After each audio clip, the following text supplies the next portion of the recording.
Assalamualaikum warahmatullahi wabarakatuh. Anda tentu masih ingat dengan nama Anas Urbaningrum. Ya, Anas Urbaningrum adalah seorang politikus yang kala itu jabatan tertingginya adalah sebagai Ketua Umum Partai Demokrat, partai besutan SBY sekaligus partai penguasa di kala itu.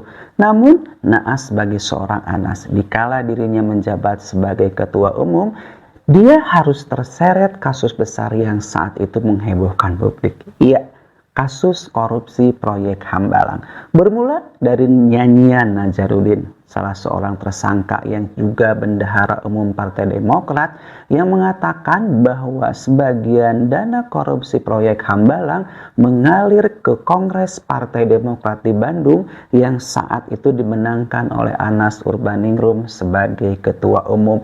Dan dari situlah seorang Anas Urbaningrum menjadi tersangka kasus proyek Hambalang dan dipenjara selama 8 tahun lamanya. Lama tidak terdengar kabarnya, Anas Urbaningrum membawa kabar kembali ke publik. Pada hari Selasa, 11 April 2023, Anas Urbaningrum dinyatakan bebas dan menghirup udara segar. Tidak tanggung-tanggung di hari kebebasannya, seorang Anas disambut oleh ratusan simpatisan dan juga sahabatnya yang mengeluk-elukan kebebasannya. Selamat untuk Anas Urbaningrum. Dan ada yang menarik dari bebasnya Anas Urbaningrum dari penjara Sukamiskin Bandung ini, yakni di mana Anas mengatakan bahwa dirinya akan tetap berjuang mencari keadilan. Dan kita tahu bahwa terseretnya Anas Urbaningrum ke dalam kasus korupsi proyek Hambalang saat itu memang sangat mengagetkan. Bagaimana tidak, saat itu partai penguasa, partainya SBY, Partai Demokrat, menggembor-gemborkan anti korupsi, namun ternyata sebagian kadernya malah terseret dalam kasus korupsi tersebut.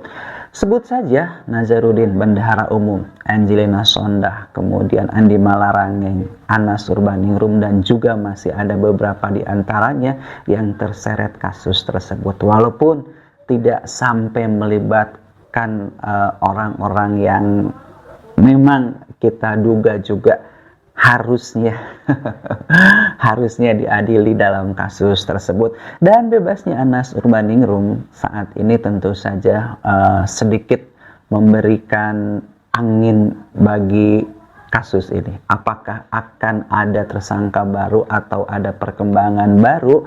Karena mungkin saja akan ada nyanyian Anas Urbaningrum kala ini mengenai kasus korupsi di proyek Hambalang. Karena rasa penasaran kita memang belum terbayarkan maksud saya. Sebetulnya masih ada nggak sih calon tersangka lainnya di kasus korupsi proyek Hambalang ini? Dan tentu saja dulu di penjaranya Anas Urbaningrum dalam kasus proyek Hambalang ini seolah-olah dirinya merasa dikriminalisasi atau dikorbankan. Terlebih kala itu SBY sebagai Presiden Republik Indonesia memang betul-betul seolah ingin seorang Anas dipenjara dan lengser dari jabatannya sebagai Ketua Umum Partai Demokrat. Ada sedikit yang menjadi rasa penasaran saya, apakah sampai saat ini hubungan seorang Anas dengan SBY masih tetap harmonis, masih tetap baik-baik saja, layaknya seorang mantan Ketua Umum Partai Demokrat dan mantan Ketua Umum juga, karena SBY adalah salah seorang yang pertama menjabat dan saat ini menjabat Ketua Dewan Pembina, sekaligus SBY adalah salah seorang pendiri Partai Demokrat sendiri. Dan kembali kepada bebasnya Anas Urbaningrum, apakah seorang Anas juga akan membuka sedikitnya tabir korupsi yang terjadi di proyek Hambalang? Karena mungkin saja nyanyian ini tidak akan berakhir. Masih ada lagu-lagu indah lainnya yang akan menyeret beberapa politikus yang dulu sempat berada di naungan atau di kubunya Partai Demokrat, sehingga akan menyeret beberapa di antaranya ke meja hijau dan harus mempertanggungjawabkan perbuatannya terlibat dalam kasus korupsi proyek Hambalang, karena ada sejumlah nama yang kala itu seharusnya memang ikut juga terseret, tapi sampai saat ini tetap aman-aman saja, tetap adem ayem saja. Nah, hadirnya Anas Urbaningrum ke publik dalam artian sudah menghirup udara segar, tentu saja kita harapkan bisa membuka kembali tabir korupsi yang terjadi di kala itu. Korupsi yang terjadi di era kekuasaannya Presiden Susilo Bambang Yudhoyono. Kasus besar ini memang sampai saat ini pun tetap menjadi catatan kelam sejarah kepemimpinan seorang SBY, dan di mana saat itu partai besar Partai Demokrat terseret sangat jauh, padahal jargon bersih dari korupsi digaung-gaungkan, iklan yang terus-menerus di televisi yang memunculkan tokoh-tokohnya yang mengatakan anti korupsi, namun kenyataannya memang korupsi. Dan Anas Urbaningrum adalah salah satunya yang harus mempertanggungjawabkan perbuatannya. Di mana kala itu seorang Anas diduga menerima aliran dana untuk pemenangannya di Kongres Partai Demokrat yang diselenggarakan di Kota Bandung. Dan bebasnya Anas tentu saja ini memberikan peluang tersendiri bagi lawan-lawan politik Partai Demokrat. Ini tahun politik loh, bisa saja itu jadi senjata untuk sekedar membuka kembali, mengungkit kembali luka lama. Kalau saya bilang itu luka. Dan apa mungkin Partai Demokrat saat ini juga sedang ketar-ketir. Jangan-jangan ada nyanyian baru seperti yang saya sampaikan tadi. Ada isu baru yang akan dilempar terkait kasus Hambalang yang tentu saja nanti akan membidik. Salah satu di antaranya adalah yang saat itu bebas dan sampai saat ini pun tidak pernah tersentuh oleh hukum. Karena kita yakin, saya yakin, khususnya saya, bahwa Anas Urbaningrum adalah salah seorang yang akan terus berjuang. Seperti yang disampaikan oleh beliau, akan terus memperjuangkan keadilan. Dan bentuk keadilan seperti apa yang akan diperjuangkannya? Apakah akan diupayakan oleh seorang Anas untuk membersihkan namanya dan menyeret orang-orang yang harusnya terlibat dan diadili secara hukum?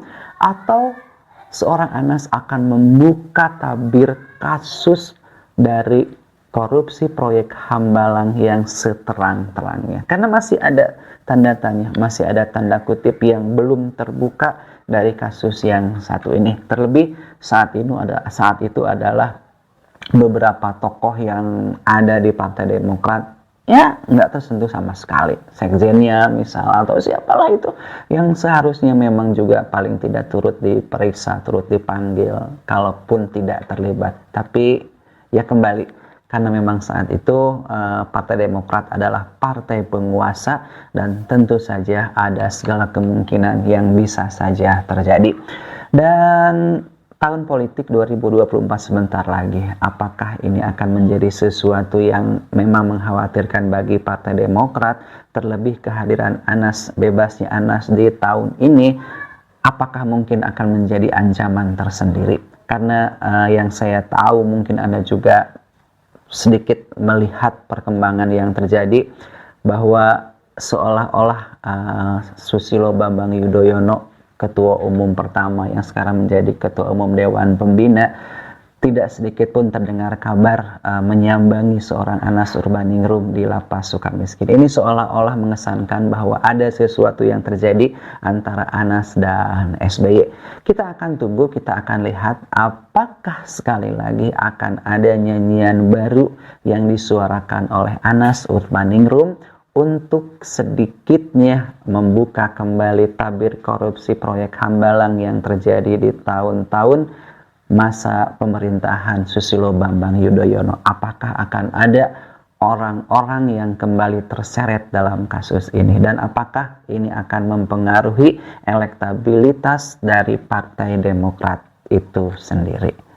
Saya penasaran dan mudah-mudahan ini akan ada sesuatu yang baru yang bisa dijadikan pencerahan, khususnya bagi perjalanan kasus proyek Hambalang yang memang sampai saat ini pun Jujur mungkin masih menyisakan rasa penasaran dari publik tanah air. Saya Dimas Wah, terima kasih dan Assalamualaikum warahmatullahi wabarakatuh.